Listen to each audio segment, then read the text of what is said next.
Jadi si Lisa yang dari kemarin sibuk potong-potong lambung ya, yang katanya mau bariatrik, kedepannya biar sibuk mikirin gimana caranya potong masa tahanan. Lagian si Ridwan ini baik loh sama Lisa ya, bentar lagi udah kurban. Memang amannya dikandangin dulu dalam penjara ketimbang digorok. Ridwan Kamil akhirnya melaporkan Lisa Mariana kepada Bareskrim Polri terkait heboh kasus perselingkuhan. Lisa dilaporkan dengan Undang-Undang ITE. Hal itu diungkap kuasa hukum Ridwan Kamil Muslim Jaya Butar-Butar pada Sabtu 19 April 2025. Lisa dinilai menyebarkan berita hoax soal memiliki anak dari hubungan gelap dengan Ridwan Kamil.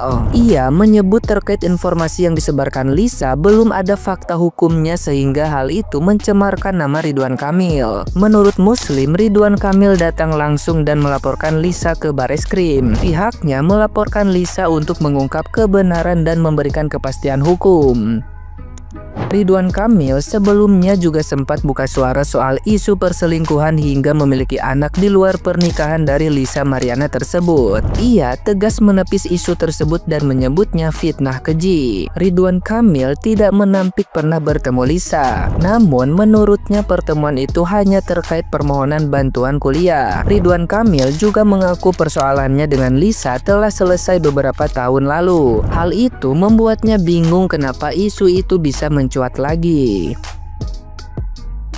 Nah, gimana nih menurut netizen yang terhormat? Silakan berkomentar ya. Ridwan Kamil resmi melaporkan Lisa Mariana ke Bareskrim Polri. Lisa Mariana dilaporkan karena diduga telah melakukan tindakan pencemaran nama baik terhadap Ridwan Kamil. Menurut kuasa hukum Ridwan Kamil, Muslim Jaya Butar-Butar, laporan tersebut telah diterima polisi dan tercatat oleh Bareskrim dengan nomor LP STT-174-4 Romawi _2025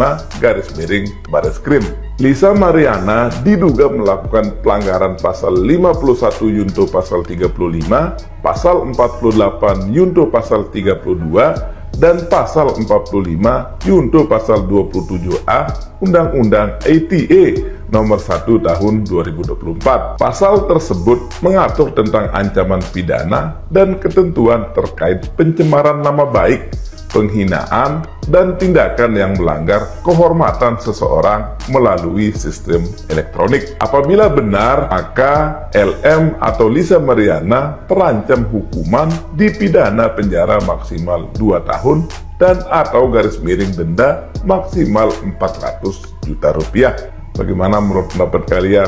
Komen ya. Beca Turbo melakukan somasi kepada RK sebagai babak awal. Lalu babak lanjutannya, RK melakukan pelaporan karena dianggap ada perbuatan melawan hukum. Udah deh, lengkap. Iya, saling melengkapi, lapor-melapor menjadi satu meskipun yang salah satu masih somasi. Ya tinggal dilengkapi aja dengan sertifikasi halal MUI dan standar BPOM. Beca Turbo, sebenarnya lu nih memiliki database yang tervalidasi dan terverifikasi secara lengkap apa kagak sih sebenarnya? Sudah melalui fit and proper test apa belum? Sudah melalui check and balance apa belum? Ya bukan kenapa-napa. Jangan sampai lu melakukan klaim sepihak pada akhirnya merugikan customer dan konsumen yang sebenarnya memiliki niatan untuk repeat order. Ridwan Kamil laporkan Lisa Mariana ke Bareskrim. Nah, kalau udah kayak gini kan enak. Jadi si Lisa yang dari kemarin sibuk potong-potong lambung ya, yang katanya mau bariatrik, kedepannya biar sibuk mikirin gimana caranya potong masa tahanan. Lagian si Ridwan ini baik loh sama Lisa ya, bentar lagi udah kurban. Memang amannya dikandangin dulu dalam penjara ketimbang digorok, ya kan? Makanya kalau mau ngapa-ngapain tuh pikir dulu, ada nggak ini resikonya nanti bakalan gimana kalau gue bikin huru hara kayak begini nih, udah dipikir belum? Kalau dilaporin terus terbukti bersalah dan ditahan, mana yang katanya demi anak? Dari awal teriak-teriak demi anak, kalau udah di penjara apanya yang demi anak? ngapain di dalam penjara? Buat anak lu ngapain? Makanya ketahuan dari awal ya, lu tobat, memperbaiki diri, anteng di rumah, ngasih pelajaran hidup ke anak, bukannya lu yang dapat pelajaran hidup dalam penjara. Ya memang dari awal bukan demi anak kok, ternyata memang demi glow up, ya kan? Demi kurus. Lu introspeksi lah, urgensinya apa? Katanya mau teriak-teriak buat masa depan anak udah mau sekolah dan lain sebagainya. Sekarang urgensinya apa? Ada duit dipakai apaan coba? Lu kan bisa sementara lari-lari komplek dietnya. Duit buat anak dulu. Kan belum tentu juga kasus lu ini bakalan menang. Lu bakalan dapet duit dari Ridwan Kamil. Lu ada mikir nggak sejauh itu? Yang lu pikir yang penting lu glow up aja dulu, kurus aja dulu. Seluruh dunia harus tahu lu menuju glow up dan siap-siap nih ya dunia. Nanti kalau gue udah kurus lagi, emang lu mau ngapain? Kalau udah kurus lagi emang mau ngapain? Emang kita peduli? Emang penting?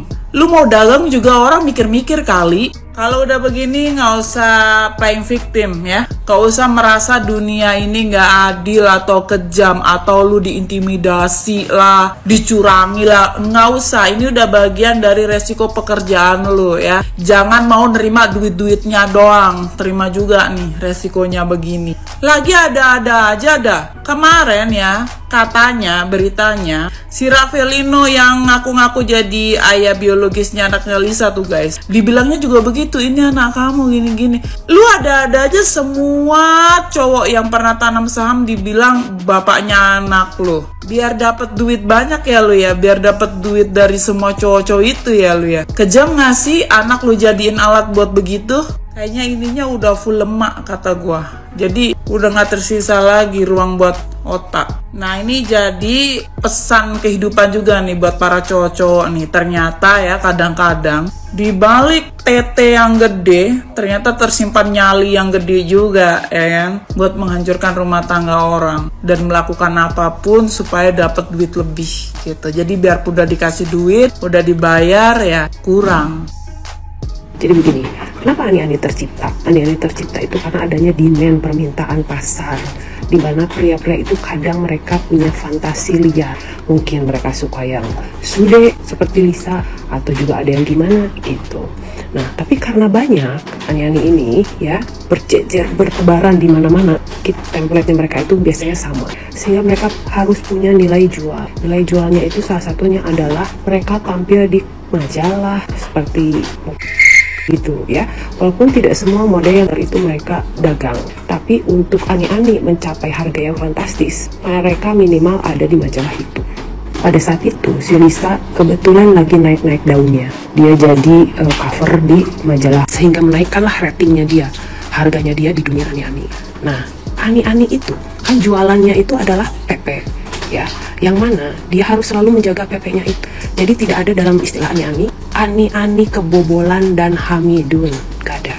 Kecuali si ani-ani itu tiba-tiba mendapatkan duar jackpot klien yang pakai dia, dan itu cukup fantastis gitu. Pada saat itu RK adalah gubernur Jawa Barat, cukup fantastis ya, bukan cuma abang-abang dari mana gitu, bukan cuma siapa gitu.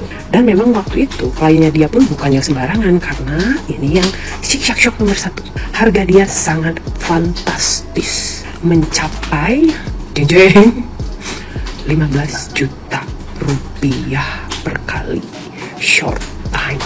Itu kalau short. Kalau long beda lagi.